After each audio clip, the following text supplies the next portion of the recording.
संबुद्धस्स बुद्धं च धर्मं च गणोत्तमं च यावद्धि बोधिं शरणं गतो अस्मि दानादि कृतिर्महेवि बुद्धो भवेयं जगतो हिताय।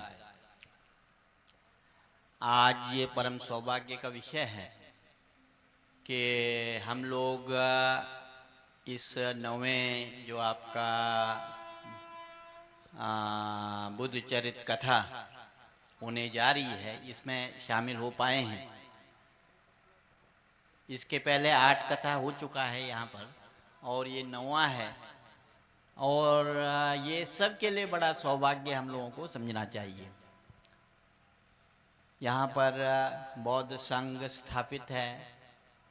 आपके बौद्ध संघ में सभी जो आपके उपासक उपासिका भिक्षु भिक्षुनी सब आते हैं, तो यहाँ पर सारे लोग हैं और ख़ास करके हमारे महाथेरो रेवत जी यहाँ पर उपस्थित हैं।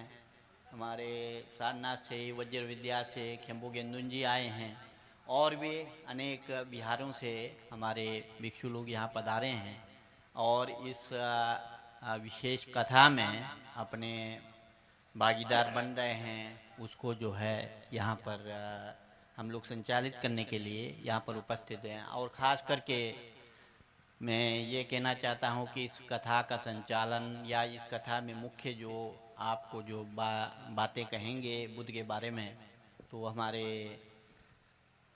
थेरो हमारे प्रियदर्शी जी जो सदा पूरे भारत में और इसका बहुत ही अच्छी तरीके से विद्वान हैं, कुशल वक्ता हैं और उससे भी ऊपर जो बौद्ध शासन के लिए कुछ करने की जिनके मन में एक तमन्ना है।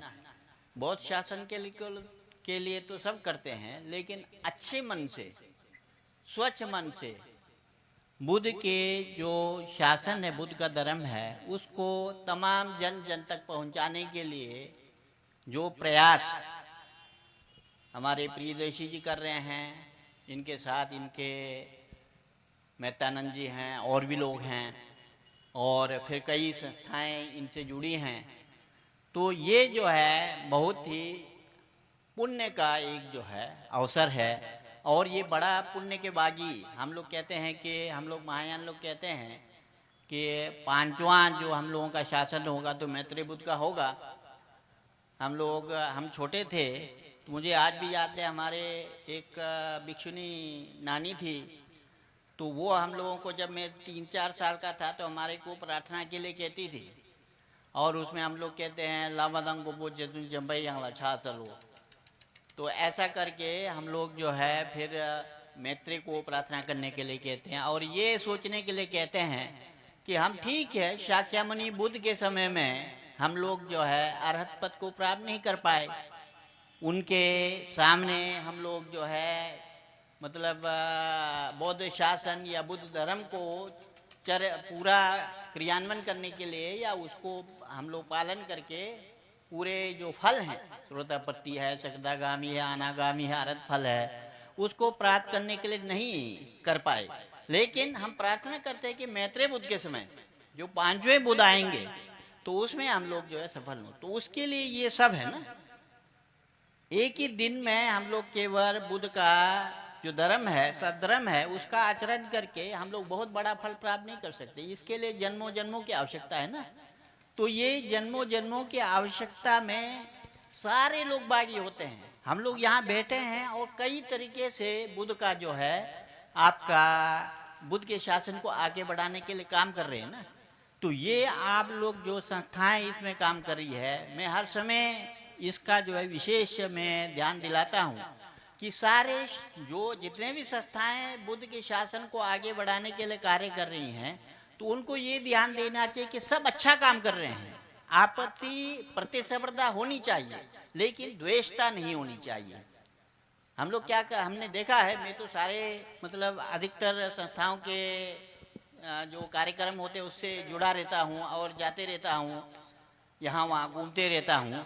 हम देखते हैं कि थोड़ा थोड़ा उनमें मनमुटावी होते रहता है, तो ये हम लोगों में नहीं होनी चाहिए। मैं हर जगह प्रार्थना करता हूँ और हर जगह लोगों से कहता भी रहता हूँ और ये केवल ऐसा ही नहीं, हम लोग यहाँ पर एकत्रित हुए हैं बौद्ध शासन के लिए। बौद्ध शासन कई लोगों का ये है कि बहुत बुद्ध का मतलब है केवल हमारा है, ऐसा नहीं। बुद्ध जो है समस्त विश्व के हैं।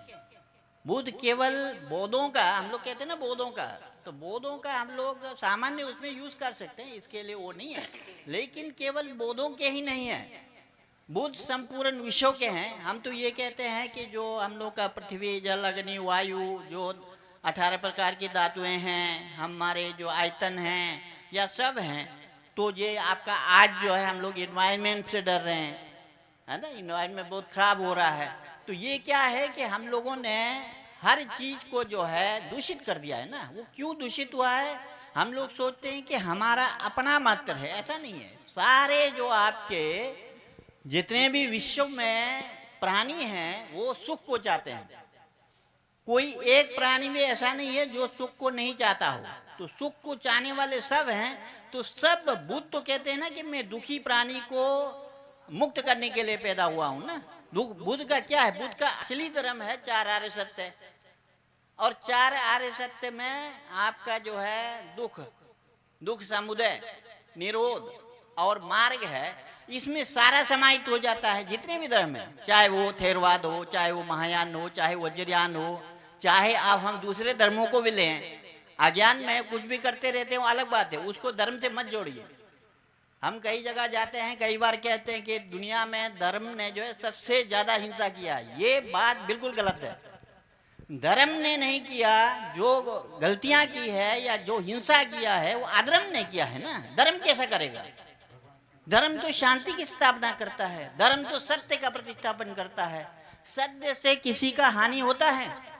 सत्य से एक इतना छोटा भी हानि नहीं होता। तो वो जो नहीं समझ के करते हैं ना, बुद्धिस्ट हैं नहीं समझते हैं, उग्रवाद फैला देते हैं। इसे ऐसे मोहम्मडन है नहीं जानते, उग्रवाद फैला देता है। सनातन है नहीं जानते, उग्रवाद फैल, दुनिया में सारी जगह। वो नहीं जानने से वो अधर्म है, नहीं जानना अधर्म है, धर्म नहीं है। इसको हम लोगों को अलग करना चाहिए। कई बार हम लोग देखते हैं बड़े बड़े लोग भी जो थोड़ा अध्ययन भी करते हैं, वो भी कहते हैं कि धर्म ने ऐसा किया। धर्म कैसा करेगा? धर्म का अर्थ ही नहीं जाने ना।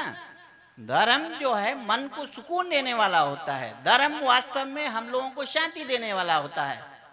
बुद्ध तो सीधा कहते हैं, बुद्ध ने 84,000 धर्म धातुओं का प्रवचन किया, ये ठीक है, लेकिन बुद्ध का सारा धर्म आकर कहाँ आता है? सब पापस्साकरणं कुशल सोप संपदा सचित परियोदपनं एतं बुद्धान शासनं। तो इसको हम जोड़ें तो हम लोग शील, समाधि और प्रज्ञा, ये 3 बातें हैं। शील हम लोगों का जो है, अभी हम लोग जो सभा को शुरू किए तो हमने पंचशील लिया, उपासक उपासिकाओं ने पंचशील लिया। तो पंचशील का पालन अगर बहुत अच्छे ढंग से करेंगे तो उससे संपूर्ण विश्व का कल्याण, मैं तो कहता हूं कि 100% हो सकता है। लेकिन होता यह है कि हम लोग भाई पंचशील ले लेते हैं, उसके अर्थ को ढंग से समझते नहीं है, तो उसमें अधर्म होता है। फिर तो वो अधर्म है जो गलत हम लोगों को जो दुख देता है, वो अधर्म है। इसलिए बुद्ध का जो है संदेश जो है सीधा है, अच्छे कर्म का फल जो है वो सुख है और बुरे कर्म का फल दुख है। तो अच्छा कर्म क्या? धर्म। और जो अच्छा कर्म नहीं है वो क्या? वो जो है फिर अधर्म। उसको हम लोग पाप कह सकते हैं, अकुशल कर्म कह सकते हैं, अधर्म कह सकते हैं। तो इसलिए कभी भी ये हम लोगों को बोलने की चेष्टा नहीं करनी चाहिए कि धर्म ने दुनिया में हिंसा दिया है। हम कई मंचों पर जाते हैं तो कई लोग अनजाने में, वो उन्होंने दर्शन पढ़ा है, उन्होंने बौद्ध धर्म को पढ़ा है, फिर भी बोलते हैं कि बौद्ध धर्म ने ही जो है ना, बौद्ध धर्म नहीं, धर्म ने ही संसार में सबसे ज्यादा हिंसा किया है। धर्म के नाम पर हुआ है वो अलग बात है ना, अधर्म से हुआ है वो ऐसा वो है। तो हम लोग जो यहाँ पर